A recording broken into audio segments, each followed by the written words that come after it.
The Gambia votes for first time since fall of dictator who ruled for 22 years. Here's a summary of the article.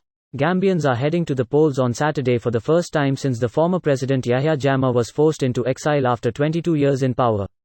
Yes, human rights have improved since Jammeh left, but there has been a slip, said Pa Louis Sambu, a lawyer and founding fellow at the rule of law advocacy group Democracy Watch Gambia. In September, Barrow struck a deal with Jammeh's former Alliance for Patriotic Reorientation and Construction party, to the horror of those who suffered under that party's brutal regime. Jammeh has rejected his former party's alliance with Barrow. Jammeh has been dialing in from exile to speak at Kandi's rallies. Uzanu Dabo, of the United Democratic Party, was Jammeh's chief rival in the 1996, 2001 and 2006 elections, but was imprisoned in 2016 and prevented from running that year. During the Jammeh era, that confidence was not there. This post received a score of 3,600, with an upvote ratio of 97%. Here are the top comments in response to this article.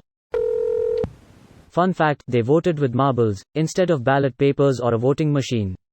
From BBC News. That's a method so old that it's actually the origin of the word ballot. WHAAAAAAAAATR. Till. Thanks. It's worth saying that in 2016 the Gambia had elections that had Jammeh, the dictator, officially put out of power. Jammeh later conducted a coup that put him back in power for a bit over a month before the person people actually voted for took power with the help of Senegal.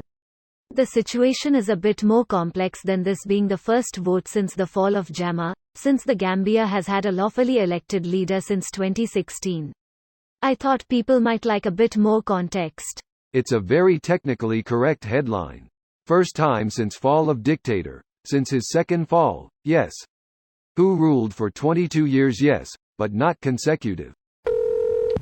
I'm from the Netherlands and my parents bought a house there recently. My dad told me they use the marble system because most of them are illiterate. If you want to meet a genuine friendly people, go and visit there. Tourism and capitalism haven't gained a lot of ground there yet, so they're genuinely surprised and humbled if you visit their country. I've been twice, great place if you want to relax and unwind. It's crazy hot though. You just love definite articles in your place names, huh? All those hungry career politicians been waiting for their turn for 22 years are opening their Swizz accounts. I wonder what prompted the definite article in the name of the country. It is the smallest country within mainland Africa and is surrounded by Senegal, except for its western coast on the Atlantic Ocean. The Gambia is situated on both sides of the lower reaches of the Gambia River, the nation's namesake, which flows through the center of the Gambia and empties into the Atlantic Ocean. It has an area of 10,689 square kilometers with a population of 1,857,181 as of the April 2013 census. The Gambia, Sudan, Libya, Tunisia. There are so many countries on this vast continent that I just don't know about. All have strife and danger. But all have a chance at democracy they never had before. I wish them all the best, partially because a successful democracy anywhere is good for people everywhere. Electing replacement strongman in 3, 2. Breaking news update. We interrupt your regular programming to bring you this breaking news update out of Gambia. According to unconfirmed reports, the nation's top military brass have just announced a provisional junta and suspended the constitution in an effort to quell unrest resulting from last week's botched elections. This video was automatically created by Reddit to speech.